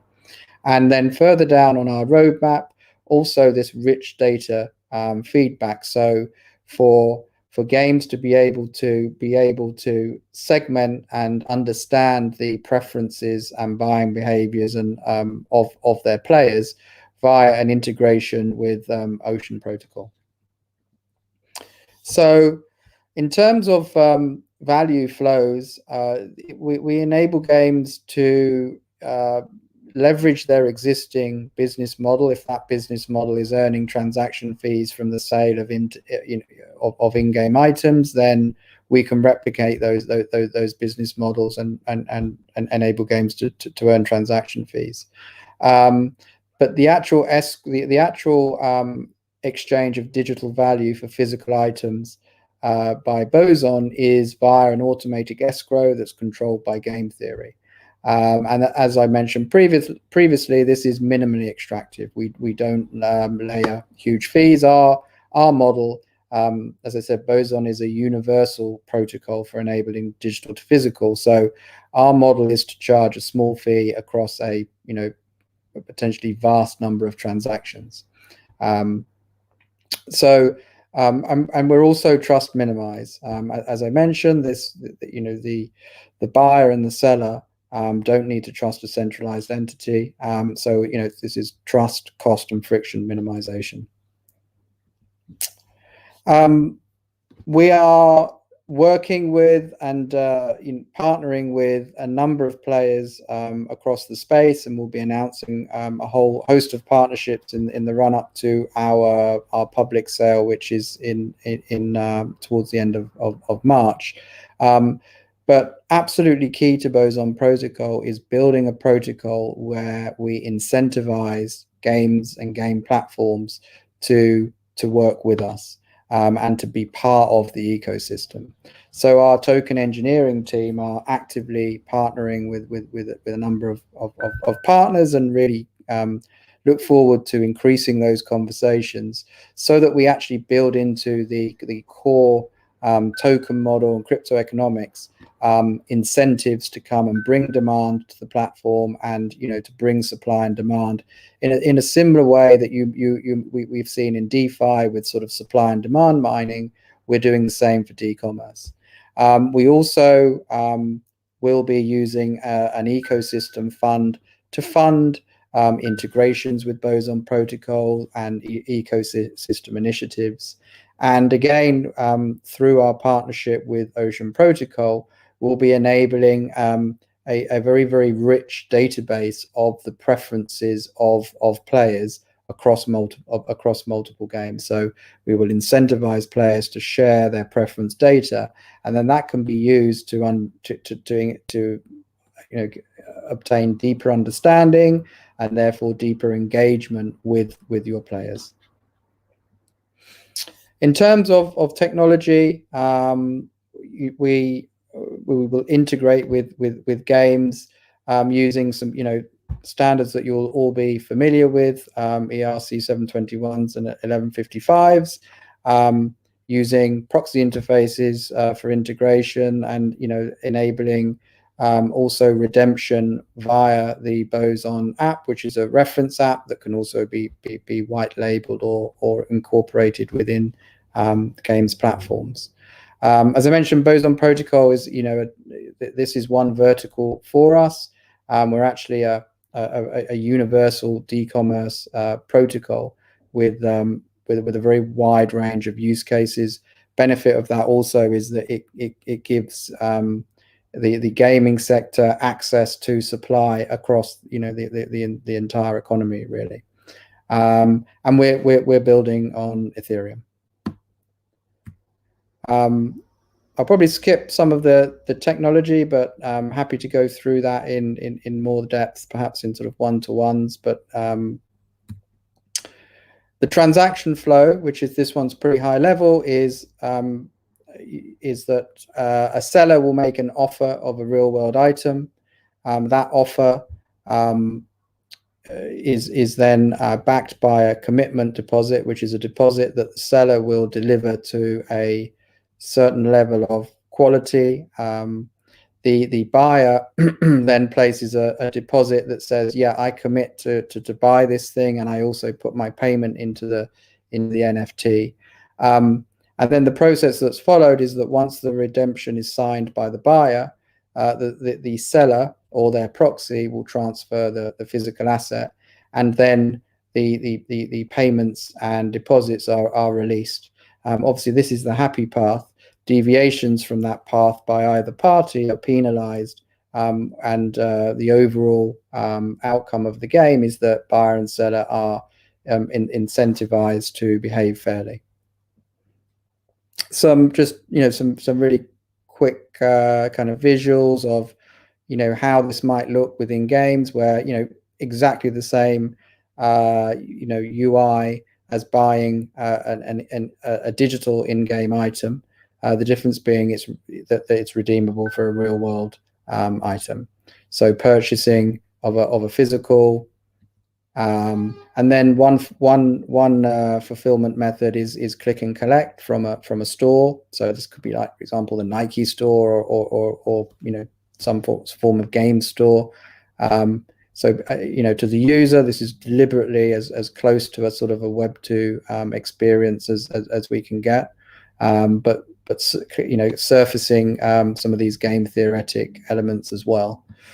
Or the second method is via a courier. Of course, this does introduce trust, and it's the decision of the buyer. Do I trust? That if the courier says this thing has been delivered, that the seller gets paid? And this is part of a kind of trust grayscale. So for very high cost items, you might decide to click and collect from a super secure depot, or have a one-time password. And for less, for lower value items, you might just be fine to trust, for example, FedEx standard API. In terms of our roadmap, we are currently about to launch our reference app and mainnet in under a month. We then launch our NFT art MVP, fast followed by our gaming MVP. So we are actively discussing and onboarding partners right now. So if anyone's interested, please do reach out. We'd love to speak to you. That's it. Any questions? Thank you so much, Justin. That was a wonderful presentation. There are a few comments and questions here from the audience, but I know we've been running slightly over time, so I'd love to pass on the word to Jona as well. But for everyone who has questions, please feel free to reach out to Justin and keep the conversation going on our Twitter channel or YouTube. Thank you, Justin. Thank you. Thank you, Justin. So we're going to move now to Jona from Blockbusters. Hey, Jona. Hi. Thanks that we can present here. We're very happy and honored to join the Blockchain Game Alliance. And I would like to tell you something about our project called QUDO. Let's share my screen. Okay. Yeah, I'm here to present our gaming platform QUDO. It's created by a company I established together with a Portuguese business partner of mine called João. And after the crypto boom of 2017, which was quite crazy, we saw a lot of projects were actually being promised but not delivered, and a lot of money was collected for projects that basically never happened. So we decided we wanted to do this in a different way and actually start developing first, work towards proof of concepts, and then launch and see if we need any further investment. And our main project we're working on right now is QUDO. This is our team. So we started 3 years ago and have been developing the QUDO platform, also some other projects, and a showcase game. But first, more about QUDO. What we see happening is that in gaming, you have the situation that gamers, they want a fun game. And they're willing to pay money for that. So this is a pretty simple transfer, money for fun, basically. But of course, this is an ideal situation, and this is not how it works. What actually happens is, game developers have a hard time of earning money. That's on the one hand because they have to go through certain platforms or distributors that take a lot of the income. Also, with their low income, they're forced to basically make the game less fun. They introduce things like loot boxes, for example, but also ads. And this leads to the situation where, when you're a gamer, you have to pay a lot of money, but you get a game that's less fun and sometimes even ads in it. And also you have to give your data away to advertisers. So we don't believe this is the ideal situation. We see these issues for game developers. They have a problem of how to get paid enough. Especially smaller developers have a hard time starting. You have to fund a game beforehand, put a lot of time and effort into it, and then you have to see if it works out. So this is a really tough business. And then even if it's very successful, sometimes you don't get a lot of the profits. Next to that, with the low funding, it's a very competitive market and it's hard to attract new players. Of the new players, the engagement is low. There are so many games to choose from that the bounce rate is quite high. Somebody tries out a game and then quickly leaves. The advertising makes the game less fun, and also it's very hard to connect to other game developers and professionals. So it's hard to find better graphic designers, for example, to make your game better. So it's a really difficult business, especially when you're just starting out. We think it should be fun. Of course, we see a lot of initiatives that are about play to earn. So you play a game and you can earn money. And we want to flip this around. We want gamers to be able to earn to play. So how does this work? We have a rewarding mechanism that game developers can implement in their games. And for the amount of time that gamers play in a game, the gamer gets coins that are newly generated, tokens, and the game developer gets coins from, on the one hand, the amount of gamers that are playing in the game of the developer. So if you have a very successful game, you will earn coins for all those players. And of course, those players, they want to spend the coins. They're going to use it for in-app purchases. And next to that, we also allow the game developers to use all these earned tokens to actually hire professionals. We'll also have a place where you can find professionals that are willing to work in return for QUDO to help you out. So it's a proof of gameplay rewarding mechanism. We use a cross-game token called QUDO that is running on the Telos network, which is similar to EOS, for example. We have an easy-to-implement SDK. Currently, we service only Unity games, but in the future, we will also service other game engines. And important, we think game developers should worry about gaming, so no blockchain experience is required. We take care of everything.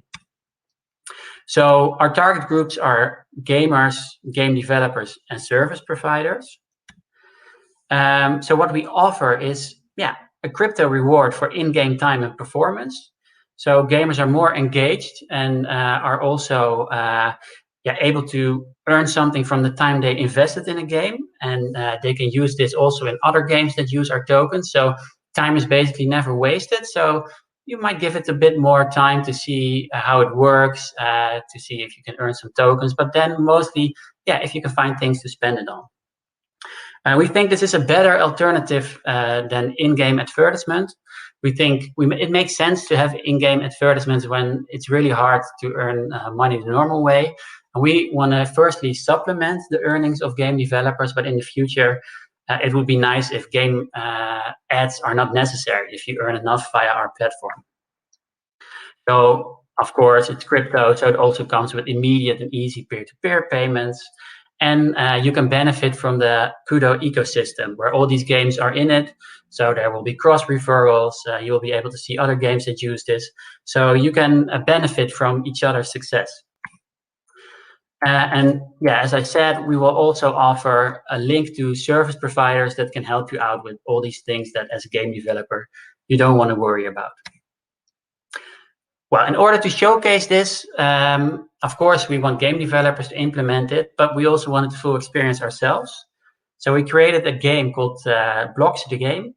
And it's a tower defense game where each level explains how a specific blockchain works. So for starters, it's about getting more people to understand blockchain, of course, but also to showcase our tooling. So this is something, it's in the testing phase. You can become a tester, you can try this out, see how it works. And also we will release this in the future as a way for people that are new to blockchain to understand it.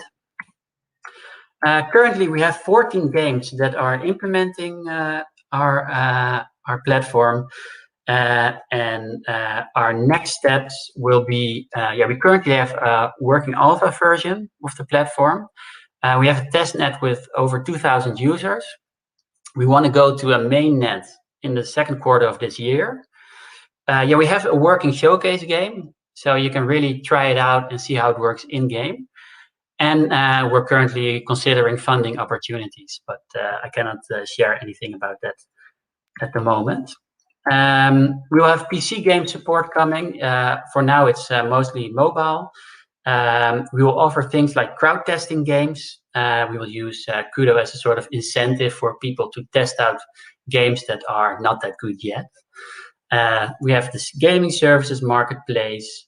We will have a wallet later this year, and non-fungible tokens are, of course, a logical next step. We've had quite some media attention already, so that's very nice to see. I would really love it if you try out our SDK, if you go to our dashboard and see how it works, see if you can perhaps implement it in your game. And try out Blocks the Game. Get on the testing list. It's a really fun game. If you like tower defense games, you will certainly love this. And if you want like your nephew to understand the blockchain, or your grandma, of course, this game is the way to go. So thanks for your time. You can find us on the socials, and have a nice day.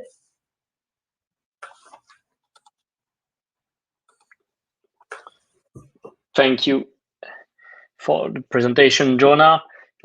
Looking forward to see this game live and learn more. So maybe you can drop your contact details as well in the chat for those for people who are interested to learn more, or as you mentioned, maybe about the investment opportunity as well. That's one of the value that BGA also proposed, not on today's call, but there's other ways of bonding members together that we can help here. And last of all, our last member who will be presenting today will be Jeremy from NFT Genius. So Jeremy, you're here, but I don't see your perfect. Camera is back. Hi, Jeremy. How are you? I'm doing wonderful. How are you? Perfect. Good. Would you like to share any slide with us or any screens, or? Yeah, I can definitely do that. Let me go ahead and share my screen here.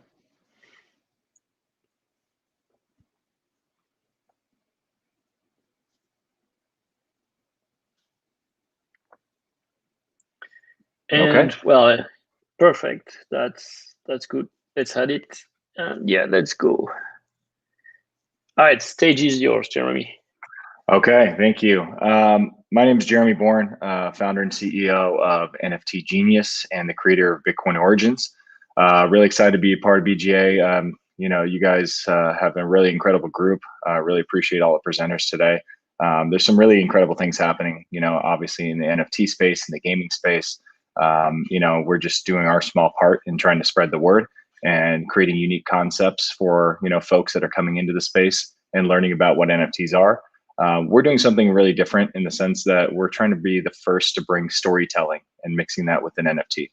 And I think we've done a pretty successful job in doing so with our first project, BitCoin Origins.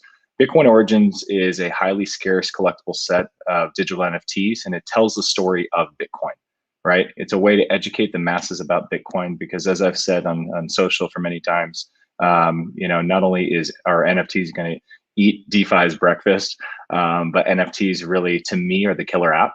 It's what allow people to come into the space in a non-threatening way, to where they don't feel like consumed by the deep technological aspects of blockchain and cryptocurrency. And it can be easy because they can just take an idea of NFT or some piece of art that they can just collect. Nifty Gateway does an incredible job of allowing somebody to come in and just utilize a credit card. They can, be a fan of one of these artists, use a credit card, and then they go to their profile, which is a wallet. They don't need to know it's a wallet. It's just a profile, and they can see all the NFTs they've created. They don't even probably know it's called an NFT, to be honest with you, other than Nifty Gateway, but they just think maybe it's a nifty product. So I think projects like Nifty Gateway are really important for that. And we're kind of following down that path as well. NBA Top Shot's another one that's done a really incredible job of doing that and making it really easy for true fans, not technologists, to come in and consume these NFTs. So we think that story and storytelling are a really key component to being able to get to mass adoption. So I can go over Bitcoin Origins at first. So Bitcoin Origins, once again, telling the story of Bitcoin. And similar to that of NBA Top Shot, doing it moment by moment. So starting with the creation of the white paper and Satoshi creating that back in 2008, to the first transaction, to our next moment, which is coming up here on March 6th, which is Bitcoin Pizza Day. So highlighting these really incredible and very important, impactful moments from blockchain and Bitcoin's history, to educate people, but also give them the ability to collect these really highly scarce digital collectible cards. This set is unique in that it's on the Wax blockchain. We do have some Ethereum-based cards that you can find in OpenSea and Rarible, but primarily from the pack opening functionality that resides in the Wax blockchain. So you need a Wax Cloud wallet to get in. And the very interesting thing about it is we've tied a story and a treasure hunt to it. So not only are you collecting cards and listening and hearing the story and this narrative, but we have a very vibrant Telegram community, which is t.me/Bitcoin Origins. And if you go in there, you'll see, since we just launched in October 31st, I think we have about 150,000 messages that have gone back and forth in the community. And it's because they're so highly engaged. And the way in which we've crafted the story is that they literally have to work together, because each person might get a different clue. All the clues happen to be inside of the cards themselves. So there's a puzzle aspect and this interactive kind of gameplay in conjunction with collecting the cards that we haven't really seen before. So we're really trying to push the envelope there and get people really excited, and it's worked very well. So there's a 1 Bitcoin prize at the end of the tunnel, in conjunction with some other things that they don't even know about yet. So it's gone extremely well. We've been consistently a top project on Wax. We've set many records, including the highest individual sale on Wax, which is one of our blocks, which, if you think about the blocks, is like a pack of cards. Our 4 megabyte block sold for, I think, $60,000 at that time, which obviously Wax price is higher now. So that's even, I think that's over $100,000 at this point. So individual sales records, we've competed, with Top Shot and some of these other folks, over time. But it's very different because, we're a very scarce set. We're not releasing hundreds of thousands of cards. Our first set and our first moment that we released had about 1,000 cards in total. So we're trying to emulate Bitcoin in the sense that rewarding the earliest adopters and people that are coming into the space will have a benefit because they get to access cards that, like I said, are highly scarce in nature. We have a halving event where we double the supply almost every time. So now we're coming up, like I said, on moment 4 out of 15 total moments, Bitcoin Pizza Day. It's a very exciting one. And like I said, over the last, I think 2 moments here, we've sold out all of our stock in just about a few seconds. So these things go quick. People are seeing the value in what we're creating. And most importantly, like I said, there's a sense of community here that I haven't seen anywhere else. And it's really exciting and something very special that I think we've built. So kind of just going through, this is our website, thehunt.btcorigins.com. And you can basically kind of see what's going on in terms of each moment, define what it is, the amount of clues that have been solved thus far. This is some of the artwork. We've won also awards for best art on the Wax blockchain as well, and across several blockchains. People just really gravitate towards this style, and our primary artist, Mute Illustration. And then we have an animation partner called Black Math that does a really incredible job. But you can actually dive into the story and, not only learn about the creation event of the white paper itself, that you can look at the clues. And if you're a new entrant, you can come in, you can start searching through and understand what clues were given by this pseudonymous character that we have in our game called Gidim, which is on the Telegram channel as well. And Gidim is very early in Bitcoin, came to us very early, really appreciated what we were doing and wanted to help, and now has been a part of this story since the beginning and feeding clues and different things and contributed in really significant ways. So this goes through the entire clue trail, the different things that were given as far as the clues, how people actually solve them, where they're at currently. So it's really interesting if you'd like to dive deep, if you're really into puzzles, this is definitely a game for you. And then looking at the card details and the different variations, kind of break it down and just talk about the overall blocks, the different types of cards. These are all the different rarities from Genesis to SHA 256 Anonymous, which is fully animated, to Artist Signature, obviously highly scarce, our legendary card, which you can only find in the 4 megabyte block. And then the Death card. We have some really incredible inserts. The Death card is one of my favorites, and I think a community favorite because it highlights every time in history, not every time because this has happened over 400 times now, but significant times in history that the media has declared Bitcoin dead, which I think is really funny considering where the price is today. So we've highlighted those. Here's our base narrative cards. So you can kind of see front and the back has a story. Once again, there's hidden clues in these cards, which makes it really fun. So people just really have a good time connecting and kind of showing what they find on our Telegram channel. And here's the different inserts. Like I said, Death card, a glitch card, which is basically showing the developmental or hacks or development road bumps that Bitcoin has experienced over time. The legendary card, which is really focused on success of Bitcoin and how it's fundamentally changing the way in which people consume or transact and fundamentally changing the financial markets as we know it. We're seeing that happen right now. And then we have this very special block reward that comes only in the 4 megabyte block. Once again, those sell out in less than about a second. So they're really hard to get. But this block reward actually is a redemption token to be able to unlock additional things that have to be highly scarce. And the owner of those tokens have the choice to either redeem or hold on to them. So it's really interesting. It's a very hard choice, but there's plenty of people who have held on to them over time. And then this is kind of like what we're known for, which is everybody tends to gravitate towards our artist sketch cards. They love them. I'm not sure what it is, but I mean, I love them too. But this is our first sketch ever from the creation moment. This goes for thousands of dollars. Some of these are listed for like 50 grand. It's kind of crazy just depending on the mint number itself. And then this Death card is also something that we've seen tremendously high transaction volumes from as well. So yeah, that's really in essence the project, Bitcoin Origins, and everything that we're doing on this side of the house. On the other side, NFT Genius in general, we're a company to where this is our first project that we've released. We wanted to prove the use case and show that you can bring storytelling in an effective manner into the NFT space. I'm gonna stop sharing my screen here. And, we have several other projects that are on their way. So we have things like Sidekick that we've talked about. So one of our writers is Paul Jenkins, and he's our lead creative.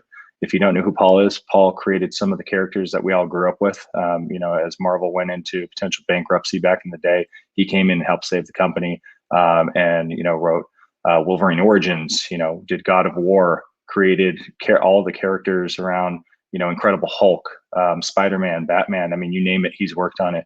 And the one thing that he always talks about is one of the games that he worked on called The Darkness. And The Darkness is interesting because it had probably the worst gameplay ratings in history as far as the game.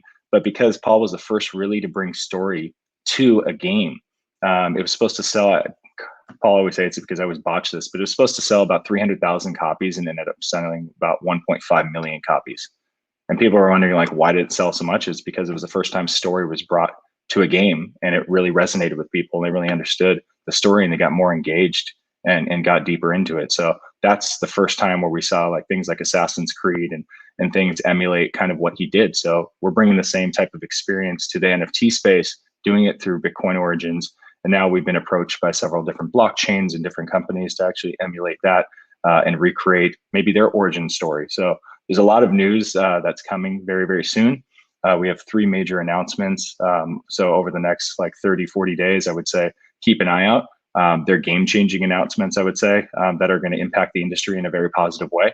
And we're just really excited continuing to put out different projects One of the other things that I haven't really told anybody that we're going to focus on as well is we're really seeing this opportunity in the NFT space, and especially because of our background of our team, is music.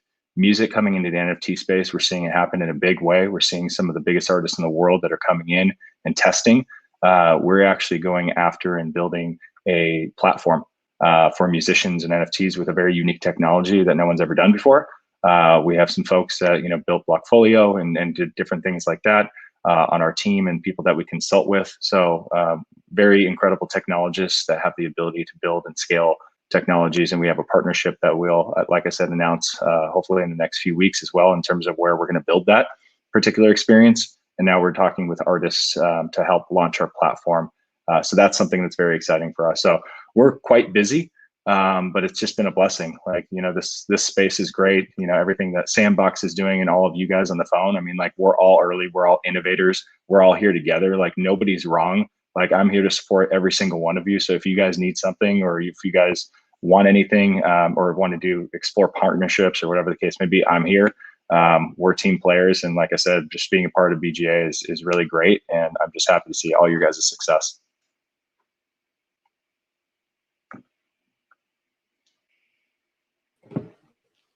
Thank you so much, Excellent. Jeremy.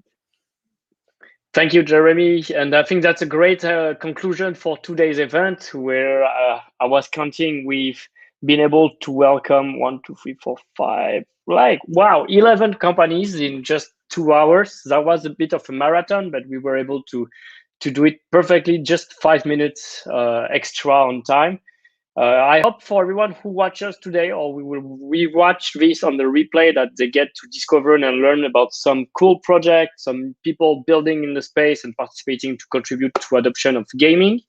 And I'd like to end today's event with a short announcement. So this Friday, we will be hosting at 4 p.m. CT our demo day. So it's becoming our most successful event at the BGA. So we have to run it now once a month. There's many projects that you're going to see, and the main difference with today is you're not going to see any slides, only live product demo. So they will need to show the product as it is right now, as that's the only condition. And it's also cool for the audience, as there's always some NFT airdrop and other rewards for the audience. So very engaging. Cool. Looking forward to it on Friday. And as a conclusion, I'd like to invite you to follow the BGA on our various social channels, whether it's Medium, Twitter, Discord, Telegram, or on the website. We hope you enjoyed learning and discovering about the projects, all those 11 projects today. Big welcome to them again. Thank you, everyone, and see you soon again. Bye, everyone.